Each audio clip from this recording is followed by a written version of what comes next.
All right, the cold weather didn't seem to stop protesters from swarming a Minnesota hotel overnight, which they believe is housing ICE agents. This is still going on. It all comes as a Minnesota judge holds a hearing today after ordering DHS to preserve all evidence from this weekend shooting. Madeline Rivera live from Washington with the details. Maddie. Good morning, Carly and Todd. This has become a familiar scene in Minnesota. Protesters gathering at hotels where they believe federal agents are staying, clashing with them and making any noise they can by banging drums or blowing whistles. In one instance, protesters attempted to push their way through a blockade that agents tried to form near a hotel's front door. The anger in the state has intensified after the fatal shooting of 37-year-old Alex Preddy. DHS Secretary Kristi Noem says her agency is leading the probe, but state officials say they want to do an investigation as well, and they've secured a temporary restraining order blocking federal officials from destroying evidence. Minnesota leaders accuse federal authorities of blocking their access to the crime scene. I don't care if you're conservative, liberal, or whatever, but you should at least be in favor of conserving evidence in a homicide. And to have to go get an order from a judge to preserve that evidence is extraordinary and should alarm everyone who believes in equal justice under the law.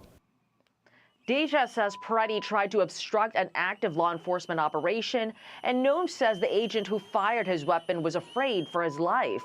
Border Patrol Chief Gregory Bavino says agents are operating under stressful circumstances.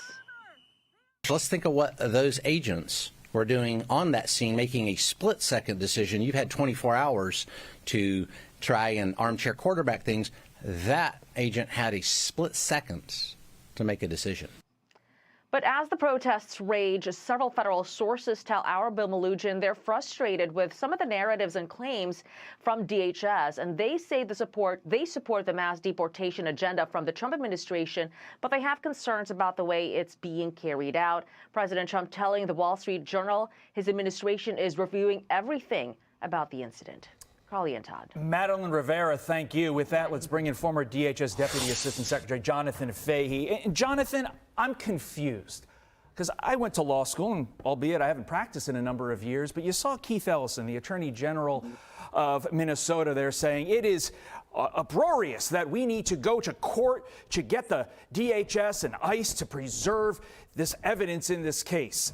Is that hearing and that action by the AG there even necessary, or is this all political grandstanding from AG Ellison, from the Minnesota judge who is going to hold today's hearing? Because evidence in a case like this is going to be preserved anyway.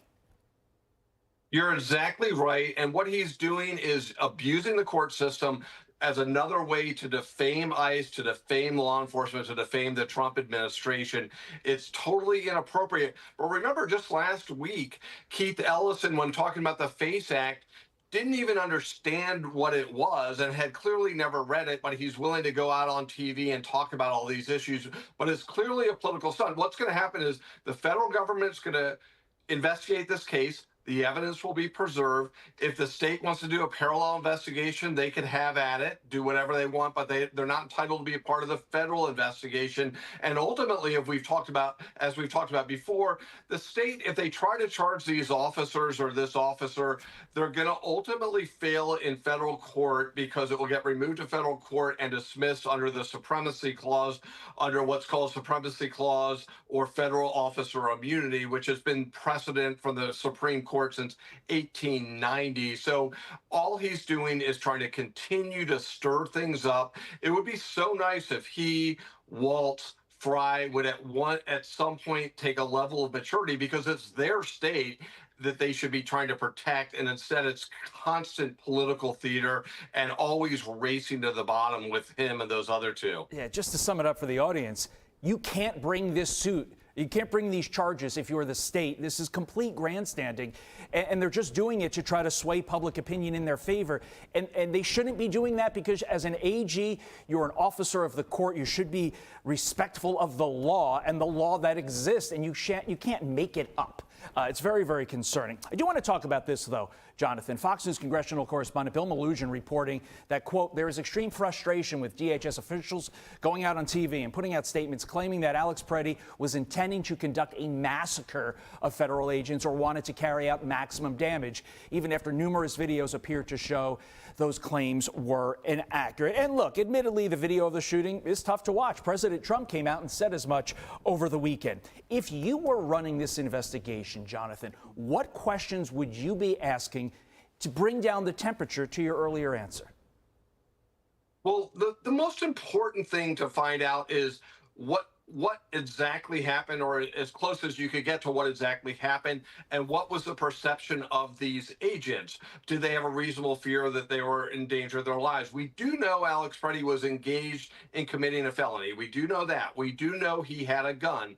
And I believe we do know that the agents were aware that there was a gun there too.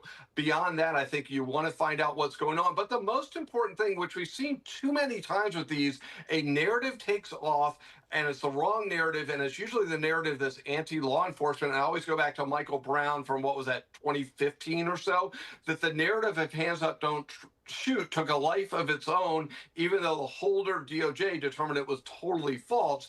So the one reason DHS, I think, is getting in front of these things is to prevent a false narrative from taking over. But one thing we do know in any of these, even when everyone's acting in good faith, the initial story typically evolves to something a little bit different. And that's normal, not just in criminal cases, but in life and news in general. But I do think the most important thing is, let's find out what happened, do a very good investigation. The FBI will do a phenomenal investigation and put it out there for the public to see what they did, what they looked at, who they interviewed. And I think that will do a lot. It won't appease the left. No matter what happens, Keith Ellison and his crowd, we all know what they want, which is mass amnesty for everyone here. So they're going to fight this no matter what. But I think the public has an interest in knowing, and it'll be quite helpful. Jonathan Fahey, thank you so much.